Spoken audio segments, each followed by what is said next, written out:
बिस्मिल्लाहिर्रहमानिर्रहीम।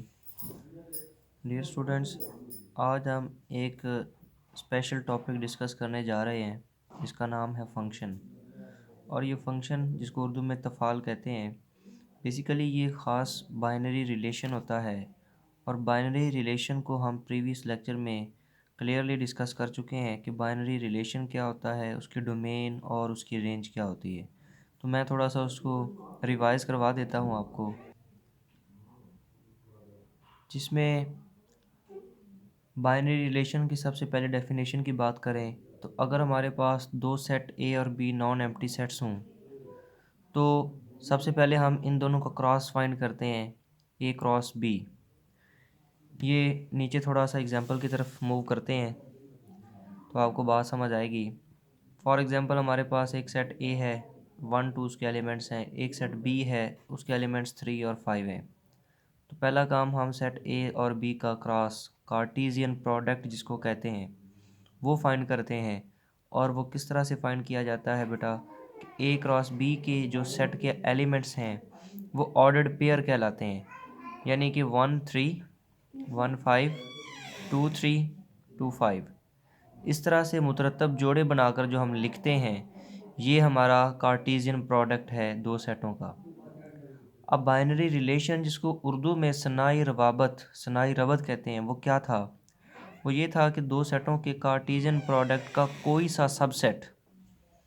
तो अगर हम बात करें ए क्रॉस बी, ये जो आपके पास जिसके अंदर 4 ऑर्डर्ड पेयर मौजूद हैं, तो इसके तमाम सबसेट्स यानी कि इसके तहती सेट तो वो क्या होंगे? तो सबसे पहले फाई।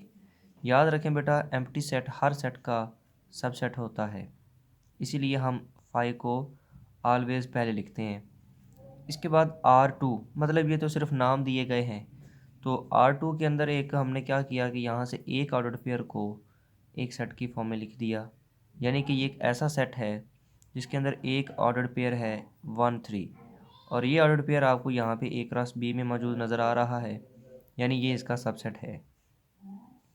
इसी तरह फिर ये जितने चारों ऑर्डर्ड पेयर हैं इनको आप सिंगलेटन सेट में एक एक करके लिख लें तो ये सारे के सारे इसके सबसेट हैं।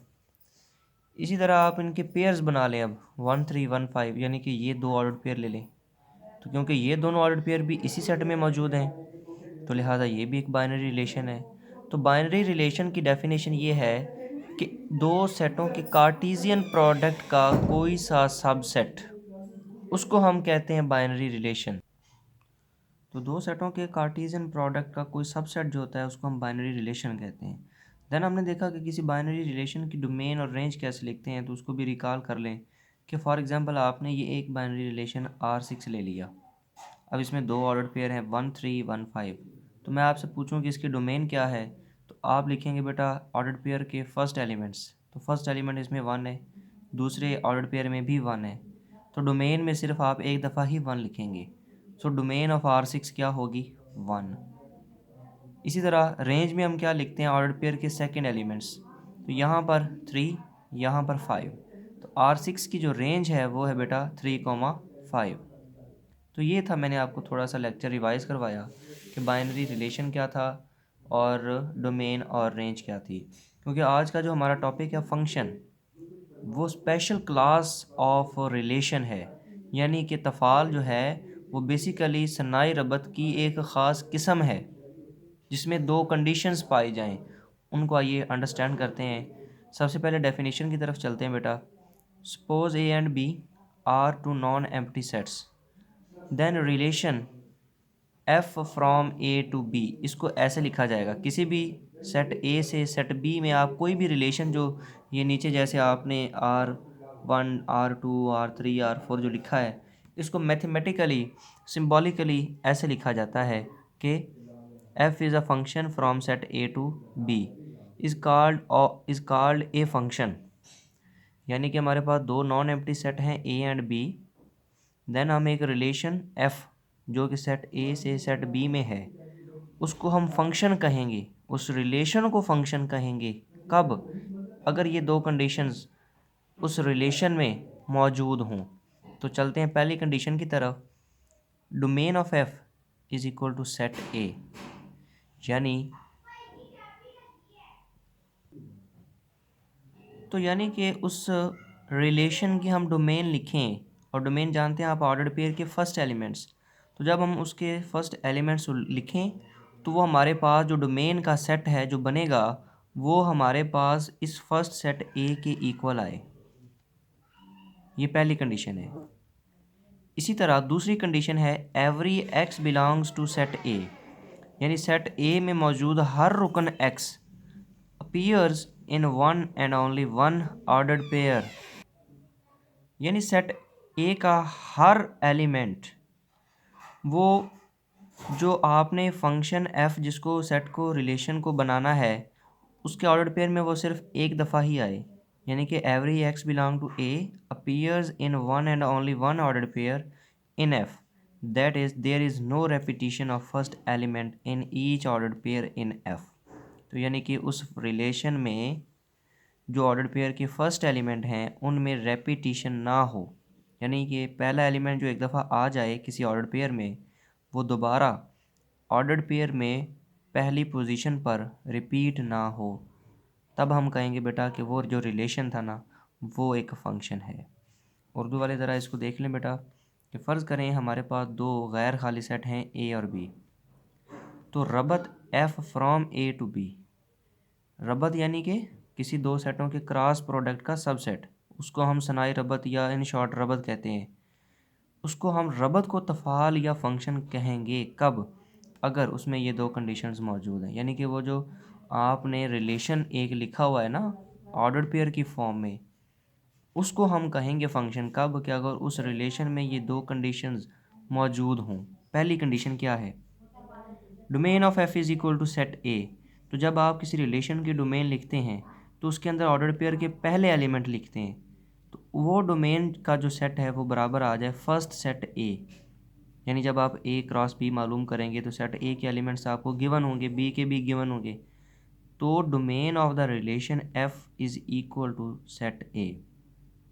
इसी तरह दूसरी कंडीशन है हर एक्स जो सेट ए में हो एफ़ के सिर्फ एक ही मुतरतब जोड़े का पहला रुकन हो, यानी एफ़ के किसी मुतरतब जोड़े में पहले रुकन की तकरार ना हो, यानी कि उस रिलेशन के अंदर एफ़ के अंदर जो ऑर्डर्ड पेयर लिखे मुतरतब जोड़े लिखे हैं उनमें रेपिटिशन ना हो, वो बार बार रिपीट ना हों।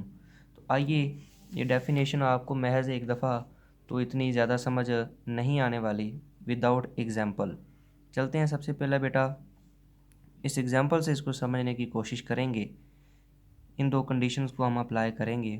फॉर एग्ज़ाम्पल हमारे पास हैं ये दो set A and B, set A में एलिमेंट्स हैं 1 2, इसी तरह सेट बी में एलिमेंट्स हैं 3 5। तो हमने सेट ए से सेट बी में फ़ंक्शन मालूम करना है। फ़ंक्शन क्या है, बेसिकली एक ख़ास रिलेशन है। तो रिलेशन मालूम करने के लिए पहला काम दो सेटों का क्रॉस प्रोडक्ट मालूम करते हैं। तो चलें ज़रा इनका क्रॉस प्रोडक्ट 1 3 1 5 फिर 2 3 2 5, ये चार ऑर्डर पेयर आएंगे। देन आप मुझे इसके जो तमाम सबसेट्स हैं तहती सेट वो ज़रा चलते हैं उनको क्लियर करें। कि सबसे पहले आएगा 5 एम्प्टी सेट, क्योंकि आप जानते हैं खाली सेट हर सेट का क्या है, सबसेट है। फिर आप इसके अंदर चार ऑर्डर्ड पेयर हैं, तो पहली दफ़ा ये काम करें कि चारों जो ऑर्डर्ड पेयर हैं उनको एक एक करके सिंगलेटन सेट या रुकनी सेट के तौर पर लिखते जाएं, यानी कि यहाँ से एक ऑर्डर्ड पेयर ले लें 1 3, फिर 1 5, फिर 2 3, फिर 2 5। ठीक है, अब आप देख सकते हैं ये सारे के सारे इसी सेट में मौजूद हैं, तो लिहाजा ये तमाम सेट जितने भी नीचे लिखे गए हैं ये इसके सब सेट हैं। इसके बाद मैंने क्या काम किया, पेयर बनाना शुरू किया 1 3 1 5, इसी तरह फिर 1 3 2 3, फिर 1 3 और 2 5 यहाँ पे। इसके बाद आ जाएं 1 5 2 3, सॉरी 1 5 2 5, उसके बाद 2 3 2 5 2 3 और 2 5। इसके बाद आ गया जी 1 3 2 3 और फिर 1 3 एंड 2 5। ये जब और इनके पेयर बना लिए दो दो, अब आप तीन तीन ऑर्डर पेयर बनाते जाएं 1 3 1 5 2 3, यानी ये पहले तीन ऑर्डर पेयर। इसके बाद 1 3 1 5 और 2 5, यानी कि ये छोड़कर आखिरी आपने लिखा। फिर आपने लिखा बेटा 1 3 2 3 25 और इसके बाद 152325 ये लिख लिए और लास्ट में आपने ये पूरे का पूरा सेट इटसेल्फ लिख दिया। और आप जानते हैं किसी सेट के तमाम सबसेट्स की तादाद मालूम करने का फार्मूला है 2 की पावर n, यानी n है नंबर ऑफ़ एलिमेंट्स। इसमें कितने नंबर ऑफ़ एलिमेंट्स हैं बेटा, कितने ऑर्डर्ड पेयर हैं, 4। ये बेटा एक ऑर्डर्ड पेयर है पूरा, इसको आपने 2 एलिमेंट्स काउंट नहीं करना, ये पूरा ऑर्डर्ड पेयर एक एलिमेंट कहलाएगा। 1 2 3 4, तो A क्रॉस B में टोटल 4 एलिमेंट्स हैं, 4 रुकन हैं, तो 2 की पावर 4 आंसर क्या आएगा 16। इसका मतलब सेट A क्रॉस B के टोटल 16 तहती सेट होंगे, सब सेट होंगे, और इसीलिए इनके ऊपर मैंने नंबरिंग इस तरह से लिखी है R1 R2 R3 R4 5 6, चलते चलते आप ये इनको काउंट करते जाएं, टोटल ये आपको 16 ये नज़र आ रहे हैं। ये 16 बेटा A क्रॉस B के तमाम जो हैं वो सब सेट हैं। ये जो जितने भी सबसेट हैं ये सारे के सारे ही बाइनरी रिलेशन हैं, सनाई रवाबत हैं। क्यों कि सनाई रवाबत की डेफिनेशन ही यही है कि दो सेटों के क्रॉस प्रोडक्ट का कोई सबसेट, फॉर एग्जांपल ये R5 है, तो ये R5 2,5 जिसमें ऑर्डर्ड पेयर है, ये आपको यहाँ पे नज़र आ रहा है, ये A क्रॉस B का सबसेट है, यानी इसके अंदर एक ही एलिमेंट है 25, और वो 25 यहाँ पे आपको A क्रॉस B के सेट में मौजूद नज़र आ रहा है, ये इसका सबसेट है। इसलिए हम इसको क्या कहेंगे, बाइनरी रिलेशन कहेंगे, उर्दू में इसको सनाई रबत कहेंगे। तो मैं अगर आपसे पूछूं भाई इसकी मुझे डोमेन बताएं, तो इसके ऑर्डर पेयर कितने हैं, टोटल एक ही ऑर्डर पेयर है और उसका पहला एलिमेंट वो डोमेन के सेट में लिखा जाता है, तो यहाँ पर R5 के डोमेन में क्या आएगा, सिर्फ 2 आएगा। इसी तरह R6 में देखें तो मैं डोमेन आपसे पूछता हूँ तो उसकी डोमेन में क्या लिखेंगे, ऑर्डर्ड पेयर के पहले एलिमेंट, इसमें 2 ऑर्डर्ड पेयर हैं और पहला एलिमेंट जो है वो डोमेन में लिखा जाता है, इसका पहला एलिमेंट 1 है और इसका पहला एलिमेंट भी 1 है। तो क्योंकि आप जानते हैं सेटों में रेपिटिशन नहीं होती, लेकिन आप डोमेन में सिर्फ एक दफ़ा ही 1 लिखेंगे, तो इसकी डोमेन 1 है।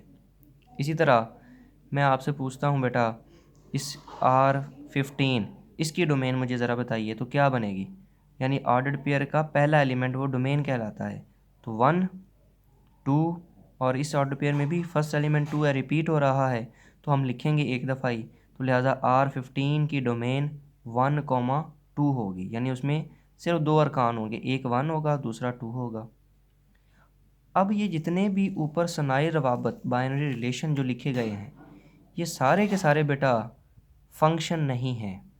इन सब में ये 2 कंडीशंस जो मैंने लिखी हैं फंक्शन की डेफिनेशन में, ये दोनों डेफिनेशंस किसी ये जितने भी सारे हैं इन सब में फुलफ़िल नहीं होती, कुछ हैं जिनमें ये फुलफ़िल होंगी, और उनको हम देखेंगे कि कौन से ऐसे बाइनरी रिलेशन हैं कि जो कि सनाई रवाबत हैं और उसके साथ साथ वो तफ़ाल फंक्शन भी हैं, यानी कौन से ऐसे रिलेशन हैं जो फंक्शन भी हैं।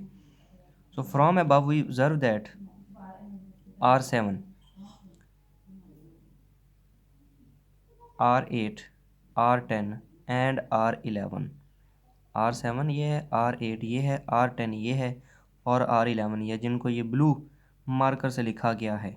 ये बेटा 4 ऐसे बाइनरी रिलेशन हैं कि जो बाइनरी रिलेशन तो हैं ही ऑब्वियसली, और इसके साथ साथ ये फंक्शन की 2 कंडीशंस पे भी पूरा उतरते हैं, लिहाजा ये वाले जो 4 बाइनरी रिलेशन हैं इनको हम फंक्शन भी कह सकते हैं। आइए ज़रा देखते हैं कि इनको फंक्शन क्यों कहा गया, कि इनमें क्या वो दोनों कंडीशंस मौजूद हैं। तो आइए ज़रा इन कंडीशंस को with the help of example clear करने की कोशिश करते हैं। ज़रा देखिए, हमने कहा कि डेफिनेशन जो फंक्शन क्या उसके मुताबिक कि suppose A and B are 2 non empty sets. Clearly देखें ज़रा, ए और बी 2 नॉन एम्प्टी सेट हैं। Then relation F from A to B, तो एक रिलेशन हमने इसका R7 ले लिया। चले हम पहले इसको प्रूव करना चाहते हैं कि ये एक फंक्शन है। तो अगर उसमें ये 2 कंडीशंस पाई जाएं, domain of F is equal to set A. अब बेटा मुझे R7 की डोमेन का सेट बताएं तो क्या होगा, ऑर्डर्ड पेयर का पहला एलिमेंट, तो उसमें 1 और 2, यही आप लिखते हैं ऑर्डर्ड पेयर के पहले एलिमेंट को डोमेन में, और 1 2 यही दो एलिमेंट हैं सेट ए में, यानी कि इसकी डोमेन लिखें तो आएगी 1 2, और वो किसके बराबर है, सेट ए के। यही हमारी पहली कंडीशन है कि domain of F is equal to set A. इसके बाद every X in A appears in one and only one ordered pair in F, यानी कि R7 जो रिलेशन आपने लिखा हुआ है, इसके ऑर्डर्ड पेयर का जो पहला एलिमेंट है वो रिपीट ना हो।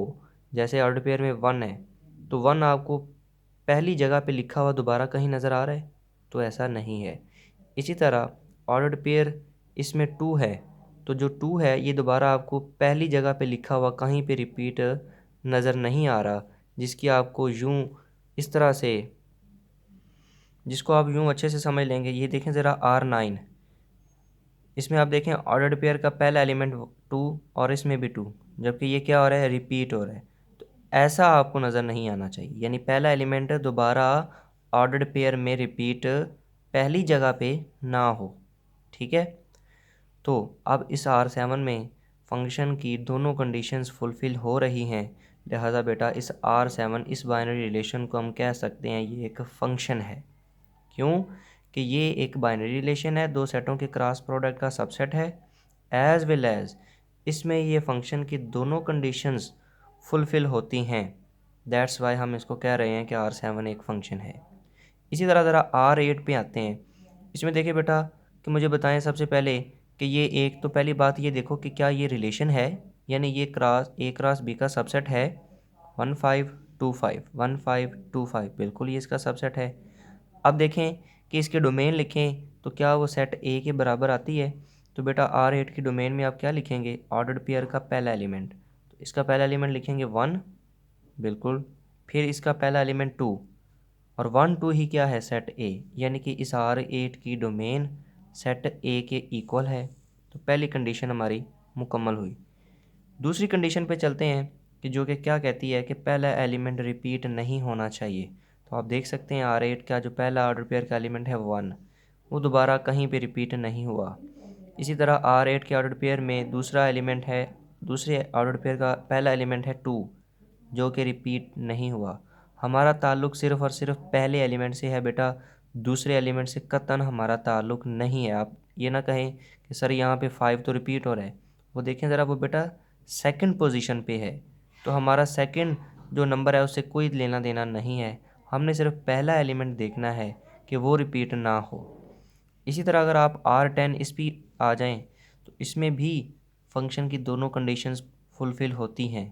क्या आप इसकी डोमेन लिखें तो इसमें आएंगे 1 2, जो कि सेट ए के बराबर है। इसके बाद ऑर्डर्ड पेयर का पहला एलिमेंट रिपीट नहीं हो रहा, तो लिहाजा इसमें फ़ंक्शन की दोनों कंडीशंस पाई जाती हैं, तो लिहाजा ये रिलेशन भी एक फ़ंक्शन है। इसी तरह R11, इसमें भी फंक्शन की दोनों कंडीशंस फुलफ़िल हैं कि इसकी डोमेन में 1 2 और वो सेट ए के बराबर, फिर पहला एलिमेंट ऑर्डर्ड पेयर का रिपीट नहीं हो रहा। दैट्स वाई ये भी एक जो सनाई रबत ये वाला है, ये एक तफ़ाल है, ये एक फ़ंक्शन है। बाकी ज़रा चलते हैं कि ये बाकी जितने भी सनाई रवाबत तो हैं, यानी कि ये ए क्रॉस बी के सबसेट हैं, तो सनाई रवाबत तो है ना, बाइनरी रिलेशन है, लेकिन क्या ये फंक्शन क्यों नहीं है। तो ज़रा चलते हैं R12, चलें इसकी बात करें। अब बेटा देखें कि मैं आपसे पूछता हूँ पहली चीज़ कि ये इसकी डोमेन क्या है, तो डोमेन में आप लिखेंगे जी पहला एलिमेंट 1, इसमें भी 1 है, लिखेंगे तो डोमेन में एक दफ़ा 1 और फिर इसका नंबर 2, तो यानी कि डोमेन इसकी सेट ए के इक्वल है। चलें, जो पहली कंडीशन है वो तो इसमें भी फुलफ़िल हो रही है। तो दूसरी कंडीशन क्या कहती है कि every X in A appears in one and only one ordered pair. अब ज़रा देखिए कि R12 में जो पहला एलिमेंट 1 है, तो ये तो आपको दोबारा इस ऑर्डर्ड पेयर में भी नज़र आ रहा है पहली पोजीशन पे, यानी कि ये फ़र्स्ट एलिमेंट रिपीट हो रहा है। तो यही वो कहता है कि फ़र्स्ट एलिमेंट रिपीट नहीं होना चाहिए। तो लिहाजा क्योंकि बेटा इसमें पहली कंडीशन तो ओके हो रही है, लेकिन चूँकि दूसरी कंडीशन पूरी नहीं होती, लिहाजा हम इसको कहेंगे कि ये जो बाइनरी रिलेशन है ये फ़ंक्शन नहीं है। दो कंडीशन में से बेटा एक भी अगर वायलेट होती है, एक शर्त भी पूरी नहीं होती, तो हम उसको फंक्शन नहीं कहेंगे। इसी तरह आप बारी बारी ये जितने भी बाइनरी रिलेशन लिखे गए हैं इन सब को चेक कर सकते हैं कि ये सारे के सारे फंक्शन नहीं हैं। सिर्फ 4 ही ऐसे बाइनरी रिलेशन हैं जिनमें फंक्शन की दोनों कंडीशंस फुलफ़िल होती हैं। तो यही हमारे पास 4 जो बाइनरी रिलेशन है ये फंक्शन हैं। ये मैंने इनको नीचे लिखा है कि from above R7, R8, R10 and R11 fulfil both condition of definition of function but all other are relation but not function। तो ये बहुत अहम टॉपिक था बेटा फंक्शन का। इसको डेफिनेशन को समझें और उसके बाद इसकी जो आपको ये एग्जांपल की हेल्प से इसको समझाने की कोशिश की है, इसको बार बार वीडियो को देखें ताकि आपको बात समझ आए। तो ये बहुत अहम टॉपिक है। ये नेक्स्ट बेटा जो लोग फर्स्ट ईयर में आएंगे मैथमेटिक्स में, तो ये आपका चैप्टर नंबर 2 जिसमें यही चीज़ें बार बार रिपीट की जाएंगी और इनकी फिर आगे टाइप्स आएंगी और फिर इसी तरह सेकेंड ईयर में तो ये बहुत ज़्यादा ये फंक्शन का ही यूज़ है। तो इस वीडियो को बार बार गौर से समझने की कोशिश करें और अगर बात ना समझ आए तो आप ग्रुप में मैसेज छोड़ दें। इसके बाद बेटा थोड़ा सा सिंपल सा टॉपिक है सबसेट, ये यानी कि मिसलिनियस एक्सरसाइज आधा मश्क है यूनिट नंबर 5 की। और उसमें ये कुछ 1-2 डेफिनेशन हैं और एग्जांपल्स हैं, इनको सॉल्व आउट करते हैं। तो क्वेश्चन 2 पार्ट नंबर 1 है सबसेट यानी कि तहती सेट की डेफिनेशन। तो बड़ी सिंपल सी है, ये तो आप ये चीज़ कर चुके हैं कि let A and B are two sets such that each element of set A also an element of set B, then A is called subset of B and is denoted by this। फ़र्ज़ करें कि A और B दो set हैं। इस तरह के set A का हर रुकन सेट B में मौजूद हो तो सेट A सेट B का तहती सेट कहलाता है, जिसको हम इस तरह से लिखते हैं। बड़ी सादा सी डेफिनेशन है बेटा कि अगर एक सेट के तमाम एलिमेंट्स दूसरे सेट में मौजूद हों तो पहला सेट दूसरे का सबसेट कहलाता है, तहती सेट कहलाता है। ज़रा चलते हैं एग्जांपल की तरफ।